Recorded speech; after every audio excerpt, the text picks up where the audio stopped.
So the first thing, hello alkane and hello arene. ठीक है, hello means what? Hello means halogen. ठीक है, तो हेलोजन आपके कौन कौन से कंपाउंड है? Fluorine, chlorine, bromine and iodine. ये आपके सारे हेलोजन कंपाउंड हैं। तो एक बार वो हेलोजन कंपाउंड एल्केन्स के साथ अटैच होते हुए दिखेगा और एक बार वो हेलोजन कंपाउंड अरीन्स के साथ। Arenes means aromatic compound. Aromatic compound कौन से कंपाउंड होते हैं? जितने भी रिंग कंपाउंड होते हैं they are aromatic compound. Okay, यहाँ पे if you find one word is hidden that is aroma. तो जितने भी बेसिकली रिंग कंपाउंड्स होते हैं ना, बेंजीन्स हो गए, नैप्थलीन्स हो गए, ठीक है, जितने भी आपके रिंग कंपाउंड है दे हैव अ स्मेल। उनके पास थोड़ा स्मेल रहता है। ठीक है, तो इसीलिए they are also called as the aromatic because they have the aroma in them. Understood this thing? और जितने भी एल्केन बेस्ड होते हैं उन्हें हम लोग एलिफेटिक कहते हैं। ठीक है, this is the class 11 some basic thing. तो एल्केन बेस्ड जितने भी कंपाउंड्स होते हैं या एल्काइल बेस्ड जितने भी कंपाउंड होते हैं उन्हें हम लोग एलिफेटिक कहते हैं। और रिंग बेस्ड जितने भी कंपाउंड होते हैं we call them aromatic. Okay, तो सबसे पहला चीज जो हम लोग आज स्टार्ट करने वाले हैं, the first thing we are going to start with the isomerism. तो आइसोमेरिज्म क्या होता है बेटा? जिसका सेम मॉलिक्यूलर फॉर्मूला होता है, ठीक है, but different structure formula, but different structural formula. Okay, मतलब फॉर्म मॉलिक्यूलर फॉर्मूला सेम है, the way of writing of organic compound is same, but जब उसका स्ट्रक्चर बना रहे हैं तो वो काफी डिफरेंट हो जा रहा है। और उसके स्ट्रक्चर के डिफरेंट होने के कारण ही दो डिफरेंट सेम मॉलिक्यूलर फॉर्मूला का दो डिफरेंट कंपाउंड का प्रॉपर्टीज भी डिफरेंट हो जाते हैं। तो हेलो एल्केन्स, हेलो अरीन्स जो होते हैं ये आपके तीन आइसोमेरिज्म शो करेंगे। The first isomerism is the chain isomerism, the second isomerism is the position isomerism and the third isomerism is the optical isomerism। ठीक है, अगर आप क्लास 11 में पढ़े हो तो गुड। ठीक है, अगर नहीं भी पढ़े हो तो मैं आज ये एक्सप्लेन करूंगी because this is a part of your chapter, so I will explain it. तो first thing will go with the chain isomerism. तो what is chain isomerism? Chain isomerism में क्या होता है? We ma'am only chain isomerism, position isomerism और third वाला क्या होता है? Optical, chain, position and optical isomerism। Yes Okay, yes now first we'll go with the chain isomerism। What we have in a chain isomerism, use कर लो। chain isomerism में there is the change of chain। ठीक है, chain किसका chain? Carbon का chain. ठीक है, chain isomerism में changes सिर्फ कार्बन के चेन पे होते हैं। फॉर एग्जाम्पल, अगर मैं एग्जाम्पल देखूं, suppose this is a compound. ठीक है, तो ऑलरेडी मैंने आप लोग को फर्स्ट क्लास में और आपके वीडियो में भी मैंने बताया था कि जिस कार्बन से फंक्शनल ग्रुप अटैच रहता है वो कार्बन अल्फा कार्बन होता है। ठीक है, उसके पीछे वाले कार्बन बीटा होते हैं, उसके पीछे वाले कार्बन गामा होते हैं, उसके पीछे वाले कार्बन ओमेगा होते हैं। आप लोग के सिलेबस तक बीटा तक ही मैक्सिमम है। ठीक है, और कहीं पे भी ओमेगा, लेकिन ओमेगा कहीं पे रेफर नहीं किया गया है। ठीक है, this you need to know. तो चेन आइसोमेरिज्म में क्या होता है, please see the basic thing. Chain isomerism में you will change only this chain. Functional group जिस कार्बन पे अटैच है वो उसी कार्बन पे ही अटैच रहेगा। फॉर एग्जाम्पल, अगर मैं इसका चेन आइसोमेरिज्म बनाऊं तो ये कुछ ऐसे हो जाएगा, ठीक है। हम इस कार्बन को चेंज नहीं करेंगे जिस कार्बन पे फंक्शनल ग्रुप अटैच है। I will not change this carbon जिस कार्बन से फंक्शनल ग्रुप अटैच है। उसके पीछे जो 3 कार्बन है आप उसमें चेंजेस लाइए, ठीक है, किसी को सब्स्टिट्यूट बना दीजिए। तो चेन आइसोमेरिज्म में ये पार्ट चेंज नहीं होता है, मतलब indirectly you can say position of functional group remain fix. Functional group जिस कार्बन से अटैच रहता है वो उसी कार्बन से ही अटैच रहेगा। सिर्फ चेंजेस कहाँ पे आप देखोगे, सिर्फ आप चेंजेस कार्बन की चेन में देखोगे, ठीक है। तो this is the chain isomerism. अगर दूसरा एग्जांपल ले, suppose this is we have a दूसरा एग्जांपल, ओके। ये कौन सा कंपाउंड है, CH3 CH2 CH2 CH2 and CH2। तो 1 2 3 4 5, तो पेंटाइल क्लोराइड है। अगर मुझे इसमें चेन आइसोमेरिज्म बनाना है तो मैं क्या करूंगी, आई विल फिक्स दिस, इसको मैं चेंज नहीं करूंगी, ये वाले पोर्शन को I not going to touch at all. तो कहाँ पे चेंजेस होगा, इस वाले पोर्शन पे चेंजेस होगा, जो मैं कर्व लाइन पे बनाई हूँ उस वाले पोर्शन पे चेंजेस होगा। सो लेट्स सी, तो क्या इसको हम ऐसे कर सकते हैं,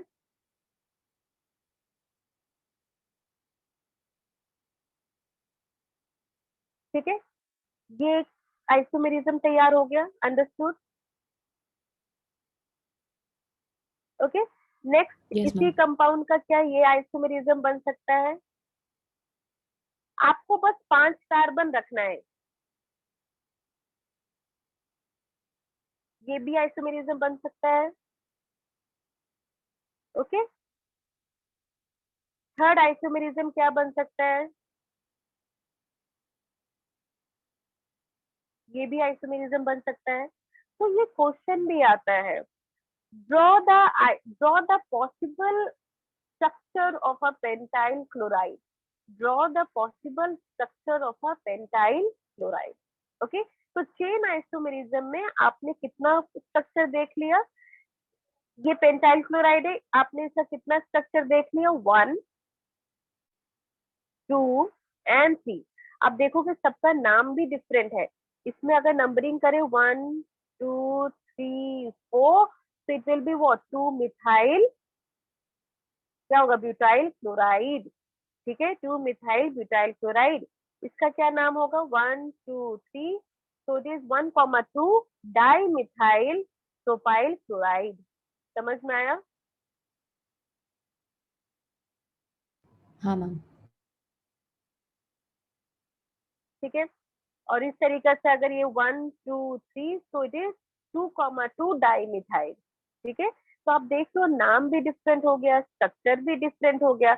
तो इन चेन आइसोमेरिज्म आप CI लिख सकते हैं, क्वेश्चन में कभी कभी CI PI ये सारे वर्ड लिखते हैं। CI मतलब होता है चेन आइसोमेरिज्म, PI मतलब होता है पोजीशन आइसोमेरिज्म। तो इस कंपाउंड के चेन आइसोमेरिज्म कितने बनेंगे, 3 बनेंगे। यहाँ तक समझ में आ गया सबको,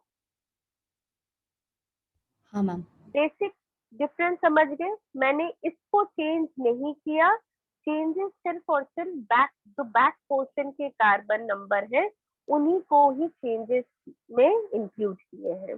So this is all about the chain isomerism. Now, what is position isomerism? Position isomerism में we will change the position of a functional group. ठीक है, पोजीशन ऑफ फंक्शनल ग्रुप को चेंज किया जाता है, ठीक है, पोजीशन ऑफ फंक्शनल ग्रुप को चेंज किया जाता है। अगर मैं यही एग्जांपल लूं, अगर पेंटाइल क्लोराइड का ही एग्जांपल ले, तो इसमें हम लोग क्या करेंगे, now the position of functional group I will change, ठीक है। यहाँ पे फर्स्ट कार्बन पे था, अब हम क्या करेंगे, यहाँ पे सेकेंड कार्बन पे ला देंगे। दिस इज पोजीशन आइसोमेरिज्म, ठीक है। तो पेंटाइल क्लोराइड आपका, देखो पेंटाइल क्लोराइड में बोले मैंने क्या कि चेन आइसोमेरिज्म 3 शो करेगा, ठीक है। तो देखते हैं पोजीशन आइसोमेरिज्म कितना शो करता है। तो एक तो ये पोजीशन आइसोमेरिज्म शो कर दिया, सेकेंड पोजीशन आइसोमेरिज्म,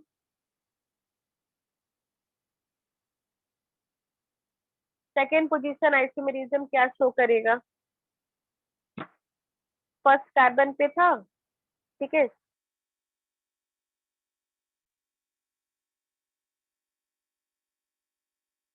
यहाँ पे भी हो सकता है, ये भी आपका दूसरा, दो डिफरेंट कार्बन बन जाएगा। ओके, तीसरा पोजीशन आइसोमेरिज्म, जैसे पेंटाइल क्लोराइड का अगर रेसिपी बनाते हैं, तो we have pentyl chloride 3, 4, 5 and Cl, तो इसका दूसरा पोजीशन आइसोमेरिज्म, ठीक है, यहाँ पे Cl 1, 2, 3, 4, 5, एक तो ये पोजीशन आइसोमेरिज्म बना, ठीक है। एक आपका सेकेंड कार्बन में अटैच कर देते हैं हम लोग, वो भी पोजीशन आइसोमेरिज्म बनेगा, ठीक है। ये किसमें है? 1, 2, 3, 4, 5, यहाँ पे कौन सा है? 1, 2, 3, 4, 5, यहाँ पे सेकेंड कार्बन पे आपने फंक्शनल ग्रुप अटैच किया, यहाँ पे थर्ड कार्बन पे फंक्शनल ग्रुप अटैच किया, ठीक है। अब आप ये नहीं कर सकते हो, अगर आप सोचोगे कि मैम ये भी तो पोजीशन आइसोमेरिज्म बनेगा, यहाँ पे अटैच कर देते हैं, ये रॉन्ग है, क्योंकि तब नंबरिंग यहाँ से शुरू होगा, तो ये और ये दोनों सेम हो जाएगा ना, ठीक है। तो इसको भी बना के लिखिएगा कि ये रॉन्ग है, अंडरस्टूड, क्योंकि ये रॉन्ग नहीं मैम आप एक कह बार सकते, रिपीट बट कीजिए। आपका फंक्शनल ग्रुप क्या हो जाएगा? सेम हो जाएगा, क्योंकि दिस कंपाउंड, ठीक है, this compound and this compound दोनों सेम है, ठीक है। तो ऐसा मत करिएगा कि it was starting from a left, ठीक है, तो आपने सेकेंड कार्बन पे फंक्शनल ग्रुप को अटैच किया और फिर उसके बाद राइट से अटैच करके सेकेंड कार्बन पे फंक्शनल ग्रुप अटैच कर दोगे तो आपका डिफरेंट स्ट्रक्चर बन जाएगा, नहीं, ठीक है, वो गलत है। तो इसको भी आप ड्रॉ करेंगे और यहाँ पे बगल में क्रॉस मार्क दीजिएगा, ताकि आपको पता चले कि अच्छा इस चीज को गलत बोला जा रहा है। ओके, और फंक्शनल ग्रुप क्या बन सकता है और पोजीशन आइसोमेरिज्म में? तो पोजीशन आइसोमेरिज्म में ये भी बन सकता है,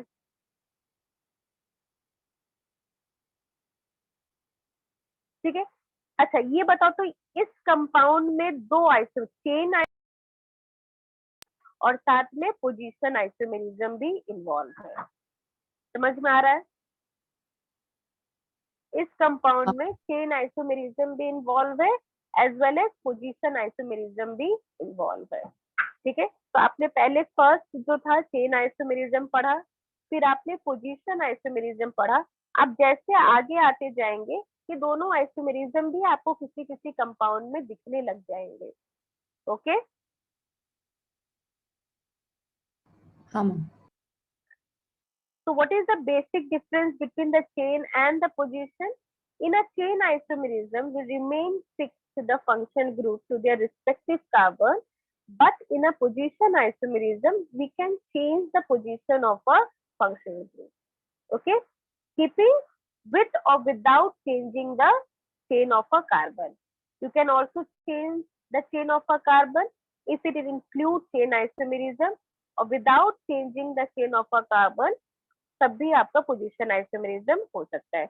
So if you want to frame a column between chain and position, so you can write like this way. Functional group remain attached. Please mind the handwriting. If you can't recognize what is written, just ask me. Okay. So functional group remain attached with respective carbon.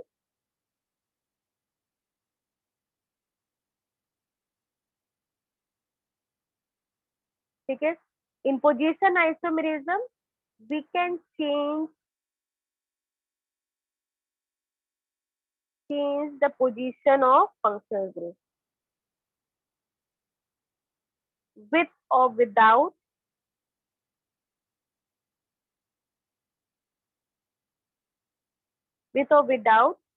changing carbon chain. ठीक है, this is the basic difference. Chain isomerism में भी functional position isomerism involve हो सकता है, because why?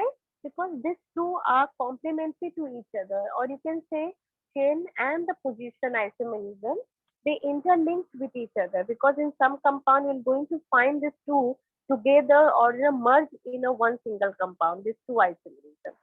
Clear? Any doubt till now? No, ma'am. Ishan, you? Ma'am actually I have a doubt ma'am, एक बात बोलिए कि यहाँ पर चेन आइसोमेरिज्म में क्या अल्फा कार्बन और बीटा कार्बन का कॉन्सेप्ट तो लगेगा, तो पोजीशन आइसोमेरिज्म में भी क्या अल्फा और बीटा का कॉन्सेप्ट क्या लगेगा, या ये अल्फा बीटा जनरली तो बोल रहे हैं? रहेगा ही, हर जगह रहेगा। अगर फंक्शनल ग्रुप जिससे जिससे भी अटैच हो जाएगा, suppose Ishan in a position isomerism, यहाँ पे इस कार्बन पे ये अल्फा थे, ठीक है, इस कार्बन पे ये अल्फा थे, बट इस वाले कंपाउंड में, म्यूट कर लो, ठीक है, इस वाले कंपाउंड में ये अल्फा हो जाएंगे, ठीक है, और थर्ड वाले कंपाउंड में ये अल्फा हो जाएंगे। जिससे फंक्शनल ग्रुप अटैच हो गया वो अल्फा हो जाता है, ठीक है। और यहाँ पे देखो इन सेकेंड पोर्शन इस वाले कंपाउंड, तो बीटा ये भी हो सकते हैं और बीटा ये भी हो सकते हैं, ठीक है। इट्स नॉट लाइक कि बीटा आपका लेफ्ट वाला होगा और राइट वाला बीटा होगा, it's not like that. Alpha ये है तो बीटा ये भी हो सकता है और बीटा ये भी हो सकता है, ठीक है। ये भी गामा हो सकता है, ये भी गामा हो सकता है, अंडरस्टूड। यहाँ पे क्या होगा, ये बीटा हो सकता है, ये बीटा हो सकता है, ये गामा होगा, समझ में। अल्फा के जो बगल में अटैच कार्बन होंगे वो बीटा ही कहलाते हैं, समझ में आ गया? Okay yes ma'am. Okay now, ma'am तो अगर एक कार्बन अगर लॉक है तो तब क्या होगा? क्या क्या? मैम अगर एक कार्बन लॉक्ड है और उसके साथ फंक्शनल ग्रुप अटैच है, तो तब बीटा का नंबर तो बढ़ जाएगा ना, 3 हो बीटा जाएगा उसके ना। पीछे वाला हो जाएगा।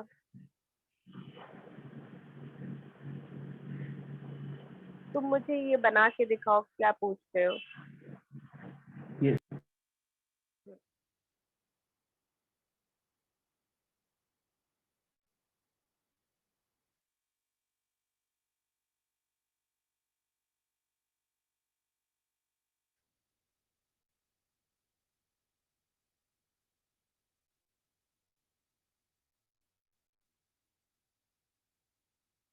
Next topic will be optical isomerism. फटाफट बना के भेजो ईशान।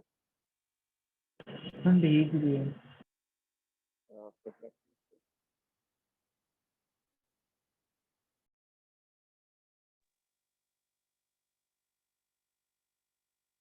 इन दिस केस ईशान, अगर हम लोग ये केस में तुम जो पूछ रहे हो, तो दिस इज योर कंपाउंड,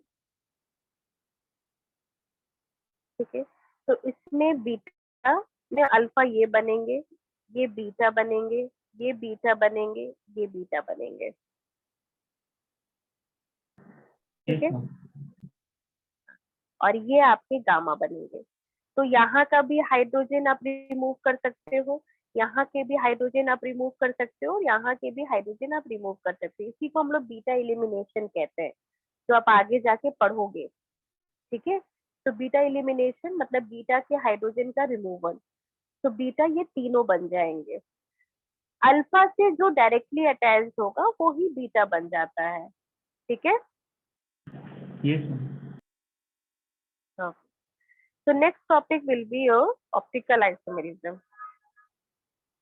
एकदम ध्यान से इसको सुनना, ठीक है। ऑप्टिकल आइसोमेरिज्म में आपके बुक में एक बहुत बड़ा कहानी लिखा हुआ है, तो मैं बहुत ही सिंपल तरीका से आप लोग को समझा रही हूँ, तो उसको ध्यान से समझिएगा। ऑप्टिकल मतलब क्या होता है, what you mean by optical? Optical मतलब होता है बेटा लाइट। तो लाइट के प्रेजेंस में कुछ चीज के स्ट्रक्चर पे आप चेंजेस ला रहे हो, ठीक है। लाइट क्या है आपका? Indirectly you can say ma'am light is the energy, ठीक है। तो लाइट के प्रेजेंस में नहीं, आप कह सकते हो कि लाइट का जो एनर्जी है, because light having a particle, तो आपका क्या है, उसकी एनर्जी से आप एक कंपाउंड का स्ट्रक्चर को चेंज कर रहे हो, ठीक है। या आप कह सकते हो उस लाइट की एनर्जी से आप उस कंपाउंड को पहचान पा रहे हो कि हाँ वो कंपाउंड का स्ट्रक्चर कैसा है, ठीक है। तो पहले हम लोग एक डेली यूज से समझते हैं, then we will jump with the inner chemistry. Okay, तो एक बंदा था, ठीक है, एक आदमी था, ये बहुत खुश आदमी था, एक बच्चा। तो ये सोचा कि आज हम बाजार जाएंगे।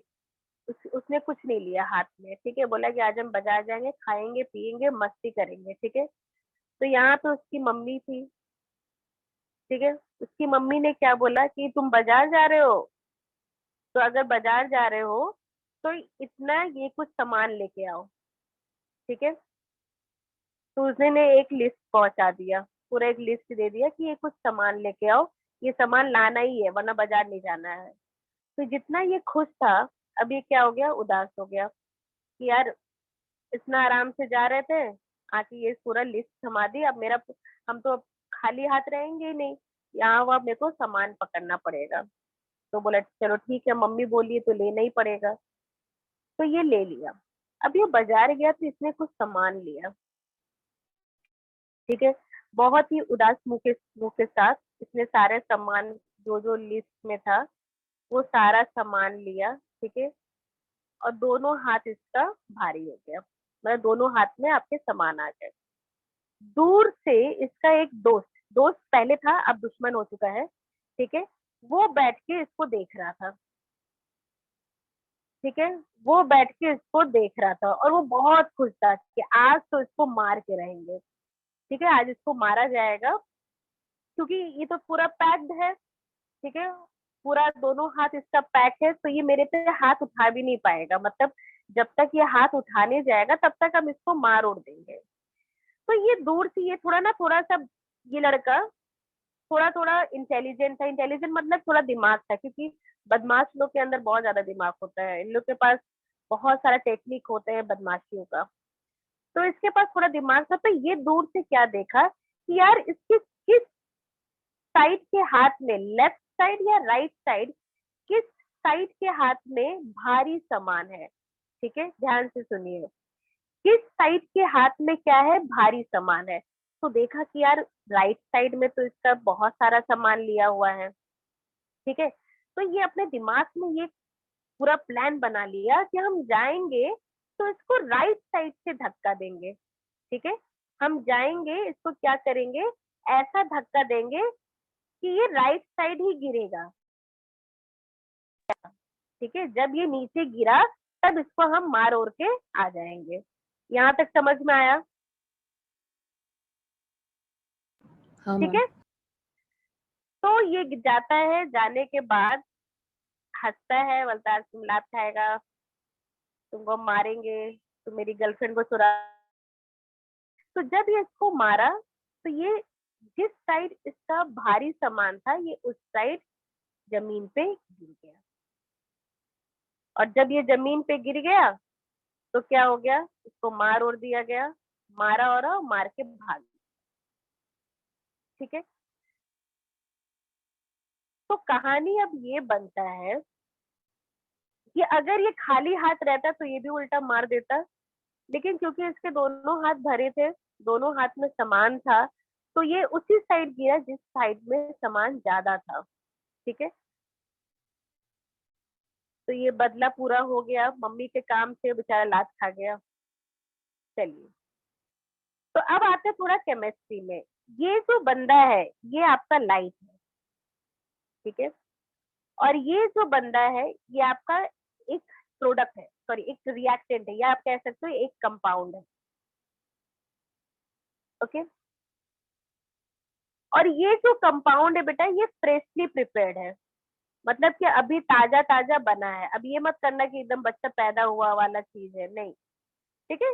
अब केमिस्ट्री से हम जोड़ रहे हैं। तो ये जो बच्चा था वो कंपाउंड है, और ये जो बच्चा, जो बदमाश बच्चा था, वो लाइट है। तो लाइट क्या देखता है, लाइट जब फॉल करता है, इंसिडेंट होता है कंपाउंड पे, तो लाइट जो है उस कंपाउंड को दो साइड में रोटेट करता है, उसके पास दो कैपेसिटी है, या तो वो क्लॉकवाइज रोटेट करेगा या तो वो एंटी क्लॉकवाइज रोटेट करेगा, या तो वो क्लॉकवाइज रोटेट करेगा या तो वो एंटी क्लॉकवाइज रोटेट करेगा।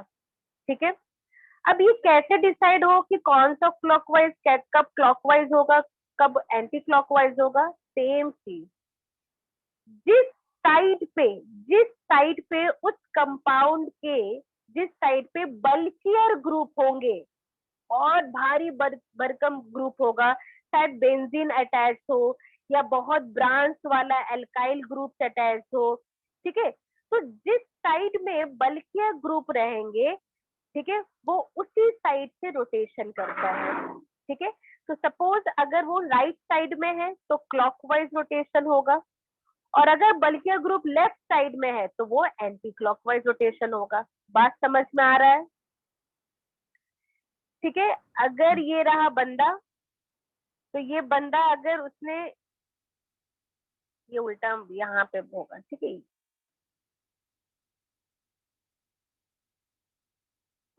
तो अगर ये बंदा सपोज इस यहाँ पे ये उसका राइट हैंड है, ये राइट हैंड है और ये लेफ्ट है, ठीक है, तो अगर वो इस तरीके से घूम रहा है, ऐसे घूम गया क्योंकि इसी साइड बल्कियर ग्रुप था, तो ये कौन सा डायरेक्शन हो गया? क्लॉकवाइज। और बेटा इसी वक्त कंपाउंड को हम लोग क्या कहते हैं? Dextro rotatory compound. ठीक है, इसी वक्त इस कंपाउंड को क्या कहा जाएगा? Dextro rotatory compound.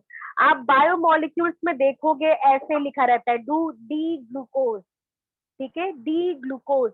It means glucose के राइट साइड में क्या है? बल्कियर ग्रुप प्रेजेंट है। तो जब लाइट फॉल करेगा, ठीक है, जब हम लोग लाइट ग्लूकोज में फॉल कराएंगे तो ग्लूकोज जो है राइट साइड में टर्न होगा। तो क्योंकि देखो तुम लोग को पता चल गया ना कि राइट साइड में ही बल्कियर ग्रुप है, and if you want to attack, अगर कोई और रिएजेंट से आपको अटैक करवाना है तो बल्कियर ग्रुप क्या करेगा? स्टेरिक हिंड्रेंस अफेक्ट करेगा।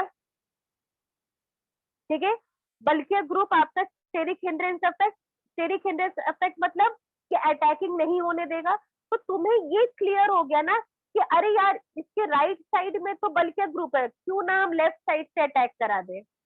बात समझ में आ रहा है मेरा? ठीक है, और अगर सपोज कर लीजिए कंपाउंड लेफ्ट साइड मूव किया after the incident of a light, तो इसी को बेटा ये हो गया एंटी क्लॉकवाइज, और इसी को केमिस्ट्री में कहा जाता है लीवो रोटेटरी। ठीक है, जिसको हम लोग शॉर्ट में कहते हैं एल ग्लूकोज। किसी किसी बुक में ये पॉजिटिव ग्लूकोज भी कहा जाता है, पॉजिटिव ग्लूकोज, और एल को नेगेटिव ग्लूकोज। ठीक है, so negative means laevo, positive means dextro. Any doubt? नहीं मैम। ईशान? No ma'am. तो इसी को क्या कहते हैं? Optical isomerism. ठीक है, ऑप्टिकल के कारण, लाइट के कारण आपके कंपाउंड देखिए एक ग्लूकोज ही है। बेसिकली बायोमोलिक्यूल्स में ऑप्टिकल आइसोमेरिज्म बहुत खूबसूरती से देखा जाता है, मतलब आप बहुत खूबसूरत तरीके से बारीकी से आप बायोमोलिक्यूल्स कंपाउंड में ऑप्टिकल आइसोमेरिज्म आप अच्छा से देख पाओगे। ठीक है, इस चैप्टर में क्यों इंक्लूड है? क्योंकि आपको दो कंपाउंड दिख रहा होगा ना, एक हेलो एल्केन्स है और एक हेलो अरीन्स है। Arenes is bulkier than the alkenes, तो इसीलिए इसमें जो है आपका थोड़ा डिफरेंसेस देखा गया है। ठीक है, अब कहानी आता है कि मैम ये जो लाइट आप जो बता रही है ये कौन सा लाइट है? ये आपका मोनोक्रोमेटिक लाइट है। ठीक है, आपके घर में जो ट्यूबलाइट से लाइट आता है that is the polychromatic light. ठीक है, जो चारों तरफ से ऐसे बिखरा हुआ रहता है। ठीक है, तो इसको एक पोलराइजर से पास कराया जाता है। पोलराइजर क्या करता है? अननेसेसरी लाइट को कट करता है और ओनली सिंगल लाइट को अलाउ करता है पास होने में, और इसी सिंगल लाइट को फिर फॉल करा दिया जाता है फ्रेशली प्रिपेयर्ड सोल्यूशन पे। अच्छा, ये शब्द हम क्यों बोल रहे हैं कि मैम फ्रेशली प्रिपेयर्ड? या आपके स्कूल में भी आप ग्लूकोज से या कोई भी बायोमोलिक्यूल कंपाउंड से रिएक्शन करोगे तो वो फ्रेशली प्रिपेयर्ड मतलब ऐसा नहीं कि कल बनाया गया सोल्यूशन को आज यूज कर रहे हो, वो कुछ नहीं रिजल्ट शो करेगा। एकदम ताजा ताजा सोल्यूशन को बनाया जाता है और उसी पे ही रिएक्शन करा जाता है। ऐसा क्यों? क्योंकि आप थोड़ा देर तक उसे छोड़ दिए, 1 घंटा भी छोड़ दिए, तो सारे मॉलिक्यूल जो एक 3D वे में रोटेट कर रहे थे वो बैठ जाएंगे। ठीक है, वो बैठ जाएंगे। तो अगर आप रिएजेंट अटैक भी कराने आ रहे हो तो वो रिएजेंट को अटैक नहीं करा पाएंगे। इसीलिए हम लोग फ्रेशली प्रिपेयर्ड सोल्यूशन लेते हैं। ये आपके लैब में एक्सपेरिमेंट के दौरान भी क्वेश्चन आ सकता है, that why we take only freshly prepared solution. ठीक है, क्योंकि आपके उस वक्त जो है मॉलिक्यूल्स जो है कंप्लीटली रोटेट करते हैं, इन अ 3D डायमेंशन में रोटेशन होता है। ठीक है, सारे ग्रुप जो है एक्टिव रहते हैं। There is a possibility of attacking reagent on every site, जहां पे भी मतलब जो भी रिस्पेक्टिव साइट हो वहां पे पॉसिबिलिटी ज्यादा जनरेट हो जाता है जब वो फ्रेशली प्रिपेयर होते हैं। लेकिन कुछ देर बाद वही चीज सेडिमेंट हो जाते हैं, बैठ जाते हैं, इसीलिए आप उसमें फर्दर रिएक्शन करोगे लेकिन वो बहुत ही खराब एक्सपेरिमेंट होगा, क्योंकि उसमें अच्छा रिएक्शन रिजल्ट शो ही नहीं होगा। बात समझ में आ गया यहाँ पे? हाँ ma'am. Okay, so I think so I'm clear with the chain isomerism, position isomerism and optical. Regarding ma'am optical optical, isomerism, बोलो। मैम एक बार रिपीट कीजिए ना, ये वाला एंटी क्लॉकवाइज वाला और ये फ्रेशली प्रिपेयर्ड सॉल्यूशन वाला। जब जब आपका लाइट फ्रेशली प्रिपेयर्ड सॉल्यूशन में पड़ा, अगर वो कंपाउंड राइट साइड रोटेट किया तो वो हो गया डेक्सट्रोरोटेटरी। अगर वो कंपाउंड लेफ्ट साइड रोटेट किया तो वो हो गया लीवोरोटेटरी। ठीक है,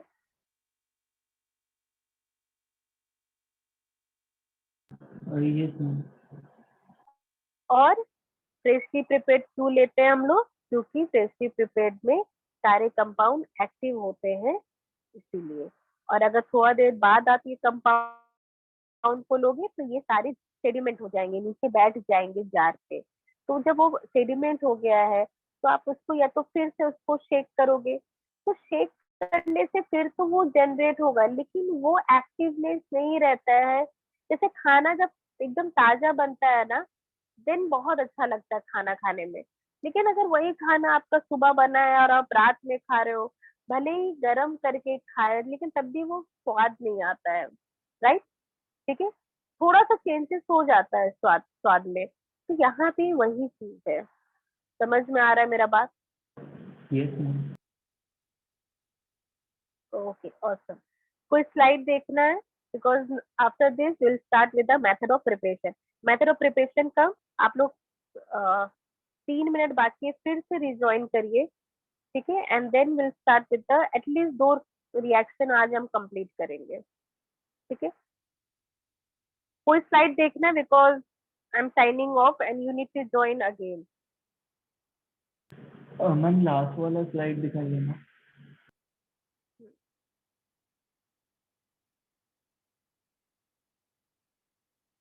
यस मैम।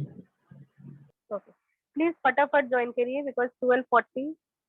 ठीक है, जल्दी ज्वाइन करना एकदम।